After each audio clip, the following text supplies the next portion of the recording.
우리가 3주간 동안 예수를 찾아간 사람들의 이야기를 통해 주님을 예배하는 우리의 마음이 어떠한지, 어떠해야 하는지 돌아보는 시간을 좀 가졌습니다.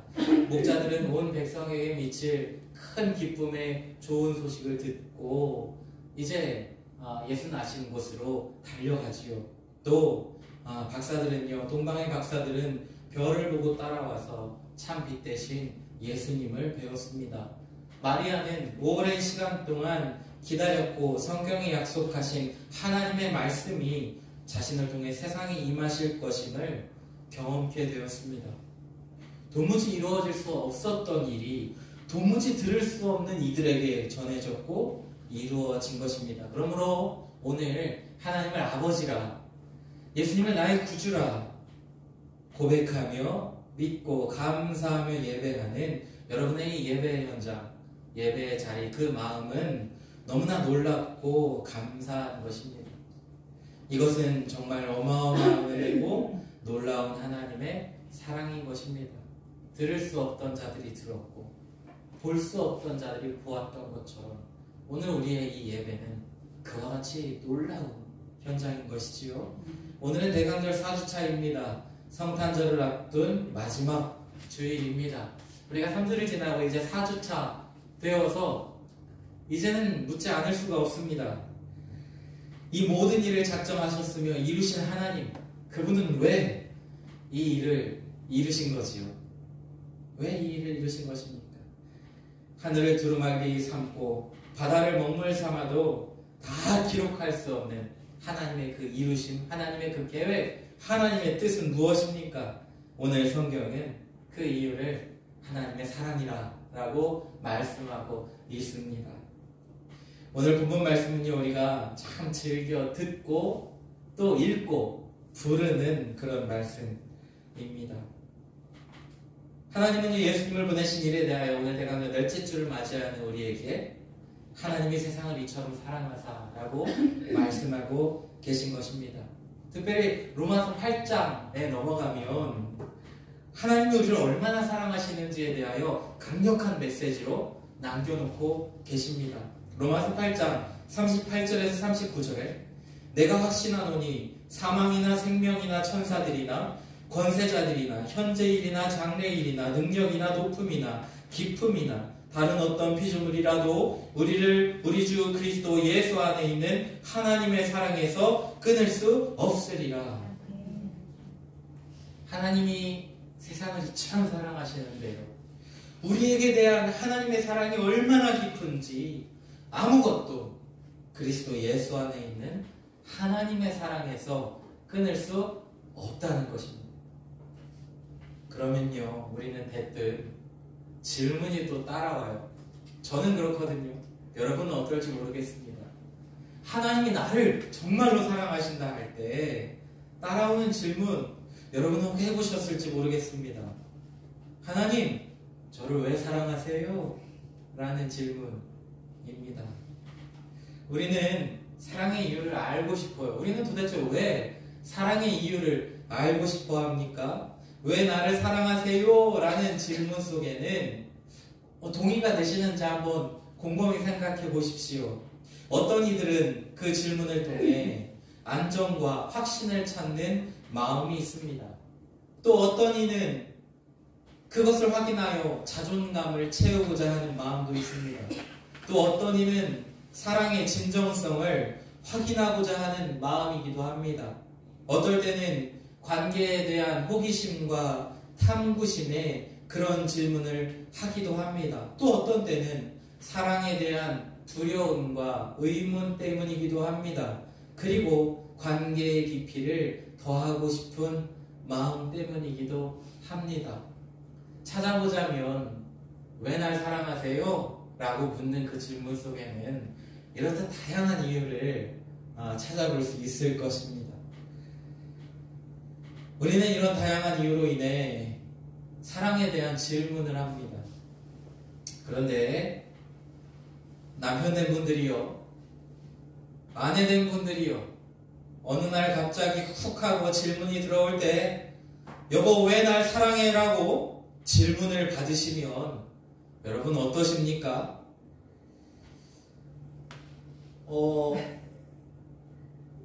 되게 지금 진지하게 받아들이시는데 누군가 그 질문을 남편으로부터 아내로부터 당신 왜 날 사랑해요? 라고 묻는다면 그 순간 그 질문을 받은 사람은 수많은 경우의 수와 이유를 계산하며 머리에 과부하가 걸리시는 경험을 했을지도 모르겠습니다. 왜 날 사랑하느냐? 라는 거죠. 대답을 어떻게 하느냐에 따라 그날의 밥상이 달라지기 때문에 굉장히 고민할 것입니다. 여러분, 그런데 저는요, 설교 준비하면서 이런 어려움이 좀 있었습니다. 하나님, 왜 저를 사랑하세요? 라는 질문에 대하여 제가 설명하려고 하다 보니까 어떻게 하면 성도님들이 하나님의 사랑을 이해하실 수 있을까? 어떻게 하면 이 사랑을 잘 전할 수 있을까? 이 사랑에 대하여 설명하려고 하다 보니까 그 어떤 때보다 설교 준비하기가 어려웠습니다.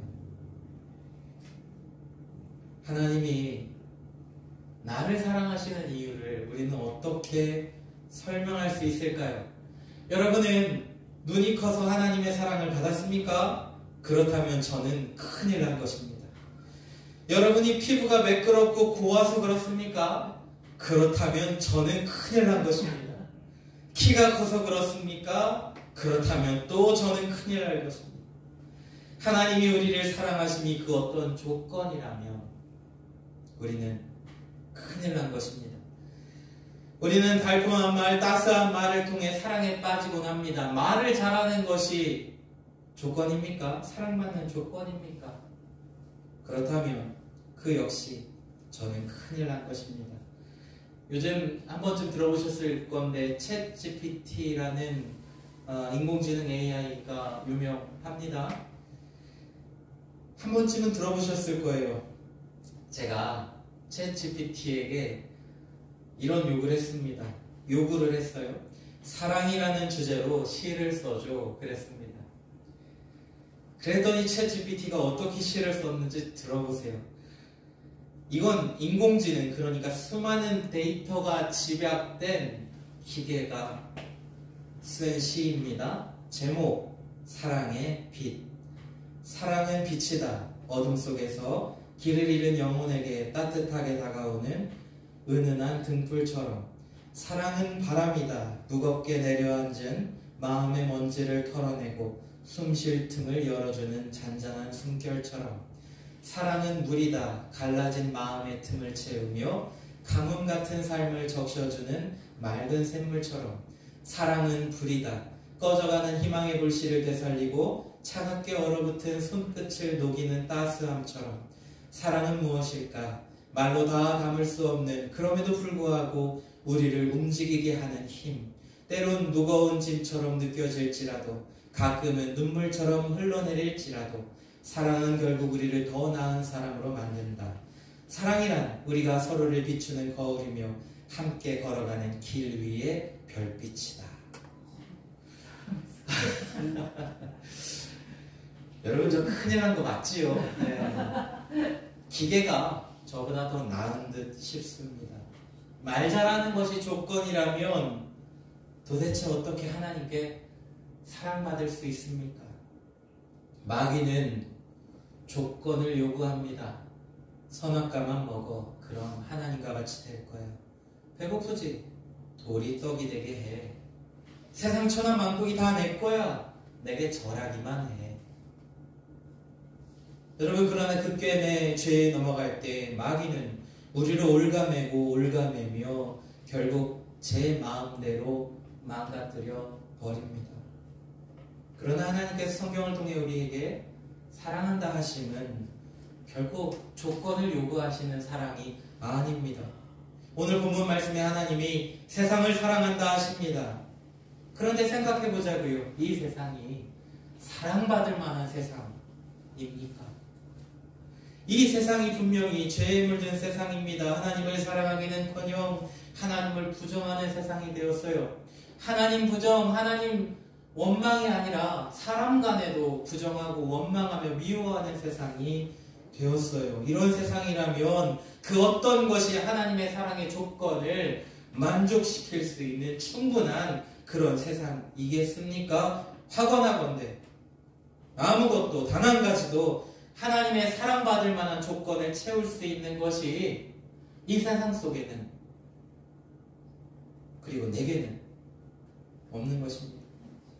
조건 때문에 사랑하신다면 우리에게 그것만큼 절망적인 것은 없을 것입니다. 놀랍게도 우리가 조건을 물을 때 하나님 왜 사랑하세요? 라고 그 의문을 품기도 전에 놀라운 사실이 한 가지 있어요. 그건요, 내가 하나님 왜 날 사랑하세요?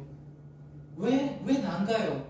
왜 내가 오늘 예배하나요? 왜 내가 예수님을 믿어 하나님의 자녀가 되었고, 내가 왜 오늘 이렇게 큰 복을 받으며 은혜 안에 살아가며 기쁨 가운데 하나님 주시는 사랑을 누리며 살아가는 건가요? 하나님 왜 나를 사랑하나요? 라고 묻기 전에 하나님이 우리에게 하시는 말씀이 있어요. 요한일서 4장 10절, 사랑은 여기 있으니 우리가 하나님을 사랑한 것이 아니요 하나님이 우리를 사랑하사 우리 죄를 속하기 위하여 화목제물로 그 아들을 보내셨습니다. 하나님이 우리에게 이야기하시는 건 뭐냐면요, 내가 하나님의 사랑을 깨닫지도 못하고 알지도 못하는 그때 하나님 왜 나를 사랑하세요? 라고 묻기도 전에, 물을 수도 없는 그 처지, 형편, 상황 속에 있는 그때에 하나님이 먼저 이미 나를 하염없는 그 사랑으로 사랑하고 계셨다는 사실입니다. 내가 조건을 따지고 찾기도 전에 하나님은 이미 앞서서 내가 알지도 모르는 그 순간에도 여전히 나를 사랑하셨고 지금도 사랑하시며 앞으로도 나를 영원토록 사랑하시는 하나님이시라는 사실이에요. 그렇습니다. 먼저 우리를 사랑하신 하나님의 그 사랑 가운데 우리는 조건을 찾을 수 없습니다. 자, 이제 우리 또 다른 질문을 함께 나눠보시죠. 하나님이 우리를 그러면 사랑하신다면 얼마나 사랑하시는 거죠? 얼만큼 사랑하는 겁니까? 아이들 가끔 하셨잖아요. 다 해보셨죠? 얼만큼 사랑해? 얼만큼 하잖아요. 이만큼이요, 이만큼이요, 이만큼이요. 사랑의 크기에 대해서 우리는 궁금해합니다. 네가 나를 얼만큼 사랑하니? 하는 것입니다. 오늘 말씀은 뭐라고 하십니까? 사랑하신다 하시면서 이처럼 사랑하신다 그랬습니다. 이처럼, 즉 이와 같이 이것을 확인하려면 오늘 예수님 말씀하신 요한복음 3장 16절 그 윗절을 좀 봐야겠지요.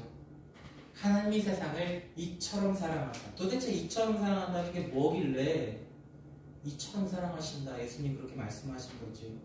요한복음 3장 12절에서 15절, 내가 땅의 일을 말하여도 너희가 믿지 아니하거든 하물며 하늘의 일을 말하면 어떻게 믿겠느냐.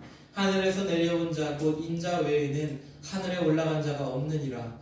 모세가 광야에서 뱀을 든 것 같이 인자도 들려야 하리니 이는 그를 믿는 자마다 영생을 얻게 하려 하심이니라.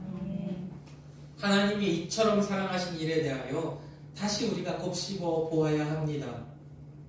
오늘 그 이처럼에 대한 12절부터 15절의 말씀을 가만 보면 먼저 이 일은요, 믿을 수 없는 일이라는 것입니다.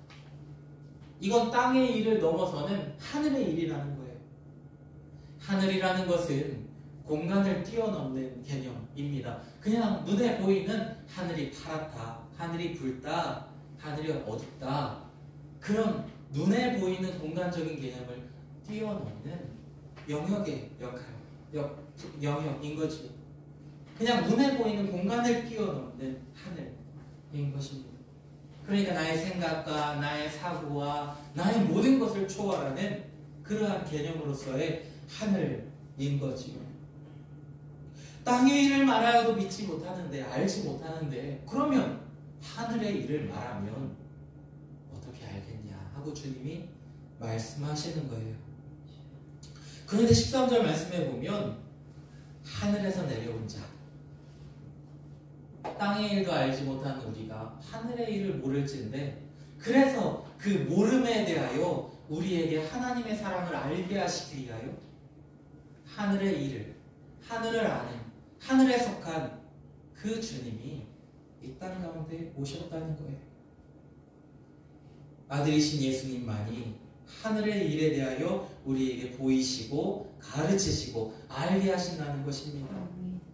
예수님이 오셨다는 거예요. 하늘의 일을 이루시기 위하여. 그럼 예수님이 오셔서 하신 일은 무엇입니까? 모세가 광야에서 녹뱀을 장대에 매달아 들어올린 것처럼 예수님이 십자가에 들려야 한다는 말입니다. 광야에서 이스라엘 백성들이 불뱀에 물려 죽어갈 때 모세가 녹뱀을 만들어서 장대에 메어서 올렸습니다. 누구든지 그것을 보는 자는 살았어요. 그것처럼 누구든지 십자가에 달리신 예수님을 믿는 자는 산다는 것입니다. 그리고 영생을 얻게 하신다는 놀라운 사실입니다.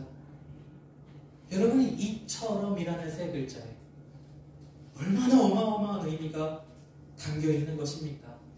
저희 집에는 다양한 컵이 있습니다. 아무리 많은 물을 담으려 해도 컵은 그 크기만큼만 담을 수밖에 없습니다. 이처럼 사랑하신다. 이 어마어마한 사랑을 우리는 어떻게 다 담을 수 있을까요? 어떻게 다 이해할 수 있을까요? 설명할 수 있나요? 불가능해요, 여러분. 세상의 사랑도 우리는 다 담을 수 없습니다. 부모 자식 간의 사랑은 더 말할 것이 없습니다. 너무 속상한 얘기지만 간혹 부모를 구타하는 자식의 소식을 듣습니다. 뉴스를 봐요. 마음 괴로워 터질 지경이죠.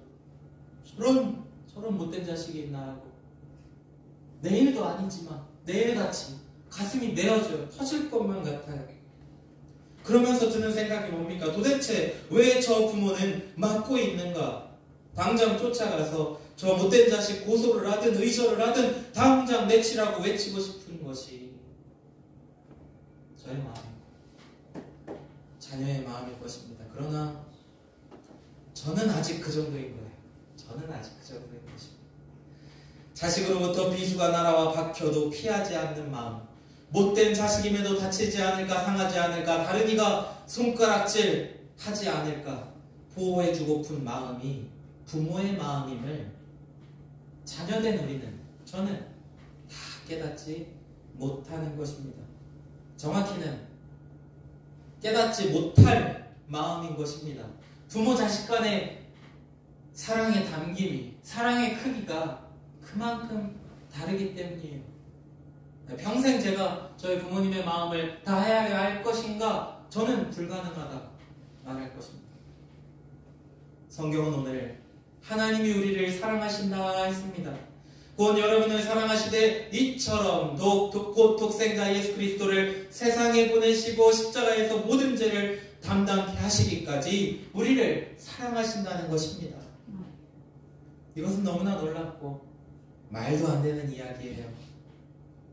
그런데 사랑하는 성도 여러분, 이것에 더하여 저는 놀라운 일을 한 가지 또 전하려고 합니다. 말도 안 되는 일인데요. 여러분 왜 그러셨어요? 여러분은 이 말도 안 되고 놀라운 이야기를 믿고 감사하며 오늘 하나님께 예배하고 있습니다. 여러분 이 말이 안 되는 거예요. 여러분 이 자리에 나와 계시는 게 말이 안 되는 거예요. 말도 안 되는 이야기를 여러분은 믿었고 말도 안 되는 이야기에 감사하며 오늘 이렇게 주님 앞에 나와 주님 오심을 기다립니다. 소망합니다. 사모합니다. 하며 예배하는 이 시간이 정말 말도 안 되는 일이죠. 많은 이들이 온 우주가 만들어진 이유를 빅뱅이라는 가설로 설명합니다. 태초에 큰 폭발이 있었다는 거예요. 여러분 이것은 가설입니다. 정설이 될 수 없습니다.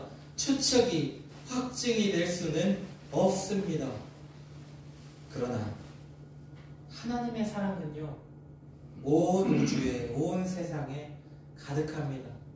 로마서 1장 20절, 창세로부터 그의 보이지 아니하는 것들 곧 그의 영원하신 능력과 신성이 그가 만드신 만물에 분명히 보여 알려졌나니 그러므로 그들이 핑계하지 못할지니라.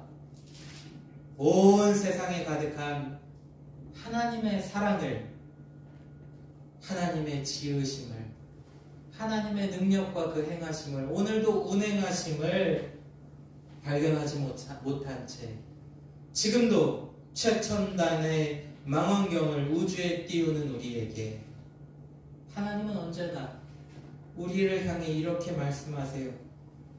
하나님이 세상을 이처럼 사랑하사 독생자를 주셨으니 이는 그를 믿는 자마다 멸망하지 않고 영생을 얻게 하려 하심이라. 변함없이 우리에게 사랑한다 말씀하시는 가득함에도 우리는 그 사랑을 깨닫지 못합니다.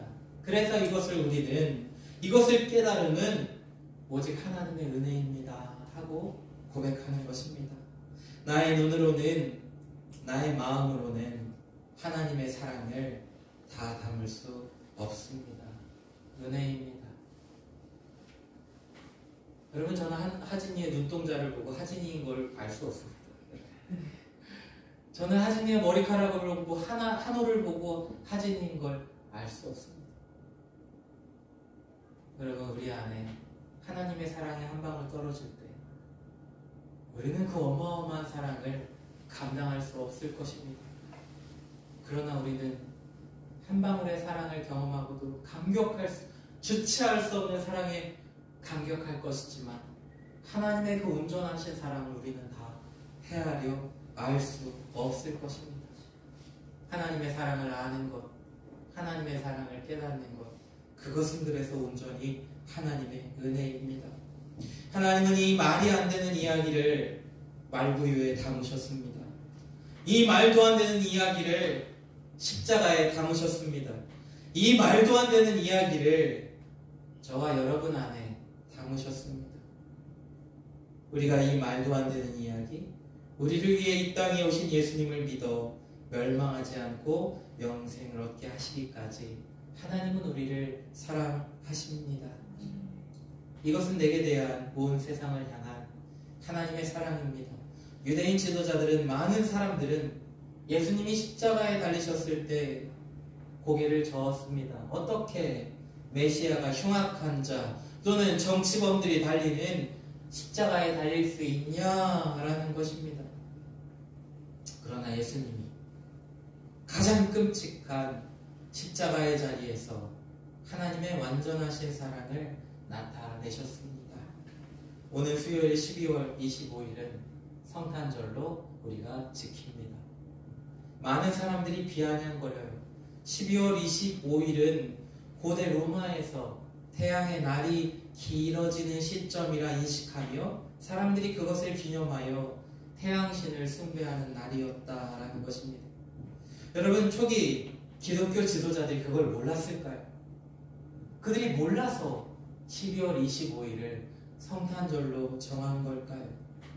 도대체 왜 초기 기독교 지도자들은 왜 이교도의 날을 예수 탄생의 날로 기념하여 지킨 것입니까?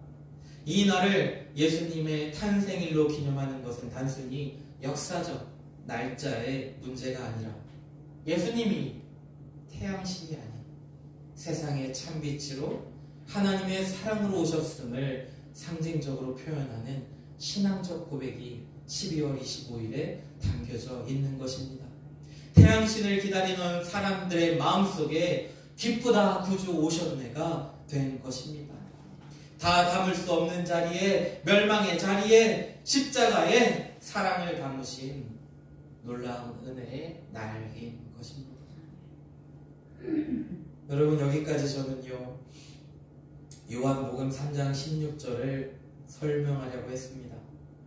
해보겠다고, 말해보겠다고, 풀어보겠다고 했지만 오늘의 결론, 저는 못하겠습니다. 저는 다 설명 못하겠습니다.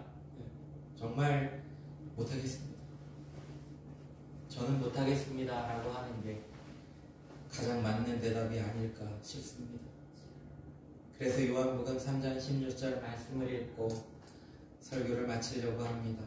하나님이 세상을 이처럼 사랑하사 독생자를 주셨으니 이는 그를 믿는 자마다 멸망하지 않고 영생을 얻게 하려 하시니라.